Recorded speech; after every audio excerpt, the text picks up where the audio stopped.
just like everyone else here. Good evening. That is what you call an entrance. Like 20 stairs.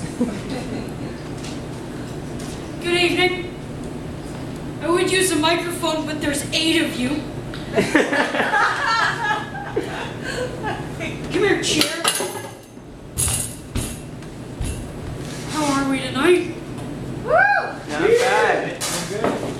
Excellent. Well, he didn't give me an introduction, because this is professional theater. My name's Peggy Plummer, and I keep using the word professional because it means a lot to me.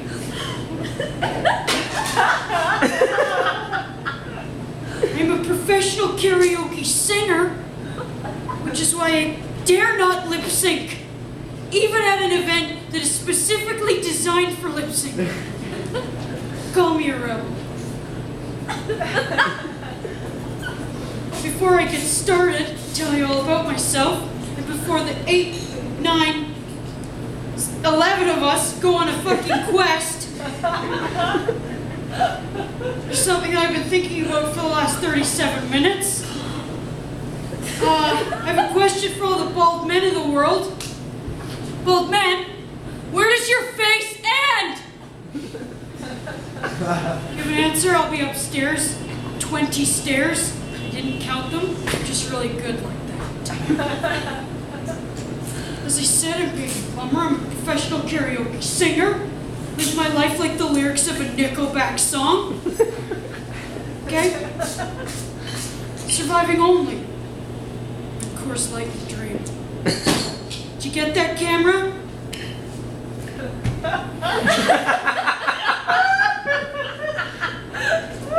You gonna tweet this twat? I didn't sign a release form, by the way. Shall we get started? The answer is not nonverbal, by the way. Sure. The answer is heck yes, Peggy Plummer. Heck yeah. Heck yes, Peggy. Thank you to the brave one in the blue tank top. She's had a few. Thank you for your inclusion. Get used to it. Hello. I brought a book this evening, which is very special because I don't often read. We're going to go on a quest. It starts with me reading to you and you listening. No music. Get down here, beautiful. No! Yes, of course. I'm talking to everyone over there. Shit. Hey, Fedora, would you give me a glass of water, please? No, I asked. Beautiful, could you get... Yep. You gotta do everything yourself over here. Beautiful. Makes me want to roar. We've started off to a very high energy start. I've sat for the last 3 minutes. It's exciting. All right. Once upon a time, there lived a woman with beauty unparalleled by any other creature.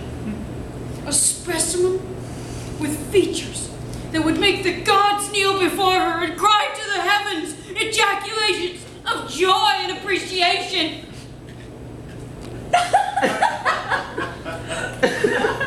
A woman with skin soft like a leather couch, teeth shiny like roadside puddles, hair the color of a silverback gorilla. Ash. Of course I'm talking about myself.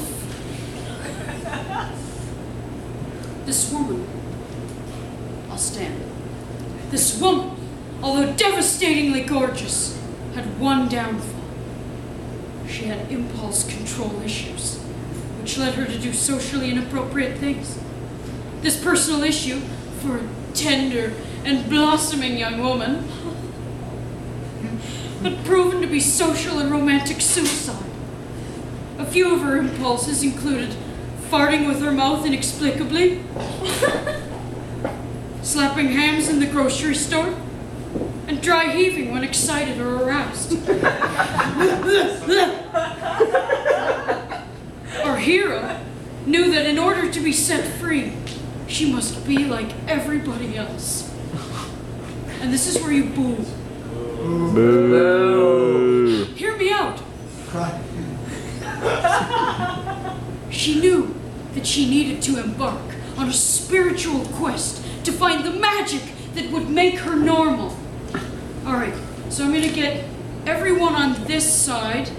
You're gonna be my mouth farters. And everyone over there, you're my dry heavers. She needed to make herself normal! Oh, it's overwhelming. I can't take you people anywhere. But first, she would need some transportation.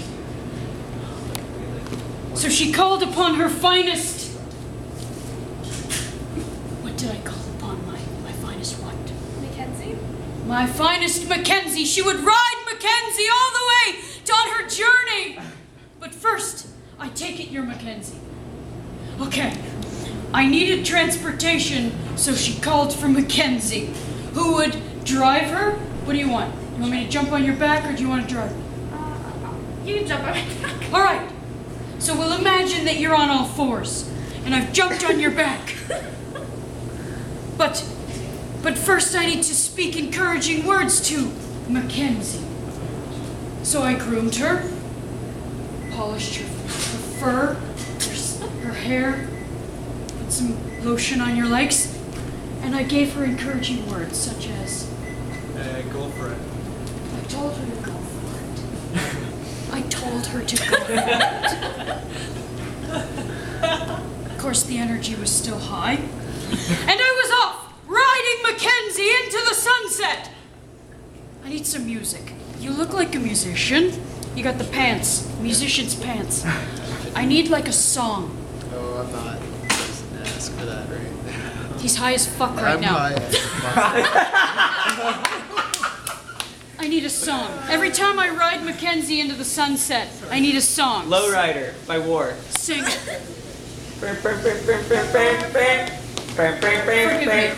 May I? This is amazing. This is perfect. So every time me and Mackenzie go for a ride, I need to hear that song. So Mackenzie and Peggy headed off down the road of destiny. You with the camera. Can you give me a Road of Destiny song? Something like ba ba da ba ba ba ba ba. Let me hear it. And she rode off on the road of destiny. Ba ba da ba ba ba.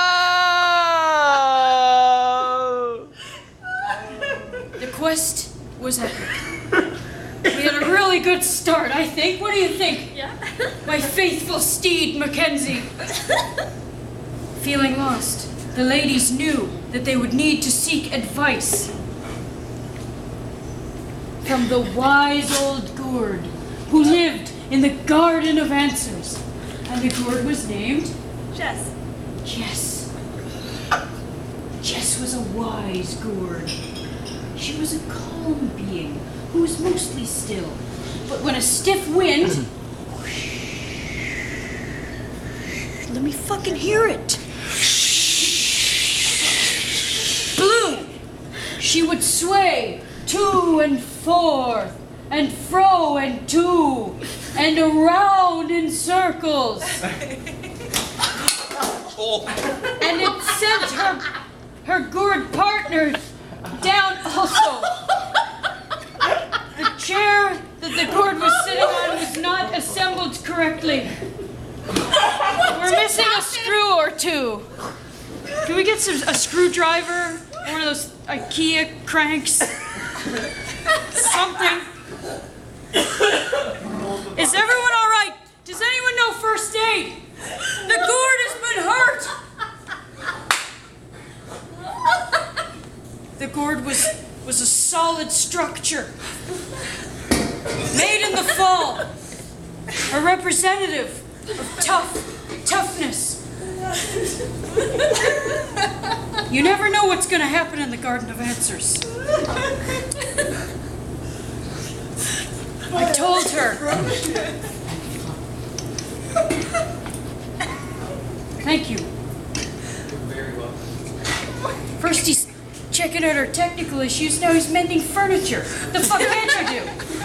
This guy's multifaceted. Did he make you that drink too? Did he brew that beer? Are those your hops? Oh yeah. Right? What's your name? Louis. We gotta tip Louis tonight, am I right? Woo! Woo! Gord, have you... Shocking, isn't it? Gord, I've come to you because I want to be normal. Oh. I know. I get picked on. Because I fart with my mouth. And I gag. I dry heave.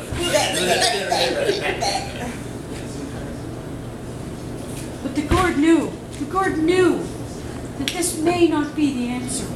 And before the Gord sent her along her way to the witches of Peppercorn Forest, who would give her the magic that would change Peggy into a normal woman, she offered her this advice. Once you change, you'll never eat candy. And although this was devastating to a woman such as myself, who clearly likes candy, I knew I needed to fulfill my journey, continue on my quest. That was for effect, like a fisheye lens. Peggy's mind was made up, so she jumped on Mackenzie. Bull Rider. And she said, Mackenzie, how are your knees? They hurt. All right, you can ride me next. So Mackenzie rode Peggy.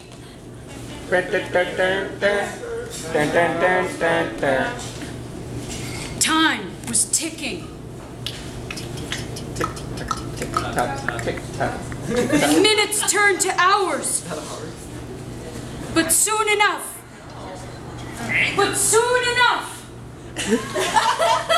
Come in. We're just on our quest. Come in. We're on a quest. What do you want a quest for? Like a Portugal tie? Yes.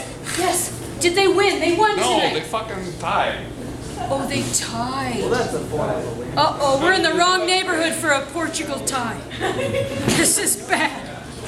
This is very bad. You're on a quest, we're on a quest, this is good. And I made my way to the witches who would grant my wish. And they sounded a little something like this. Let me hear your witch cackle. Yes! It was a deep cackle. And the witches offered me a mirror. That's right.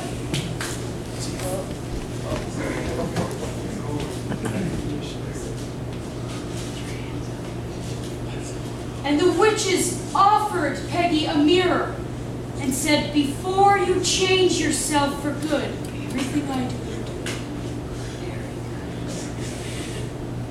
Peggy looked at herself in the mirror and for the first time truly saw her own beauty. She looked at herself and said, I don't want to change.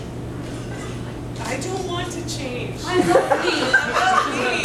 I love me for who I am. Love me for who I am. Because it doesn't matter if you fart with your mouth.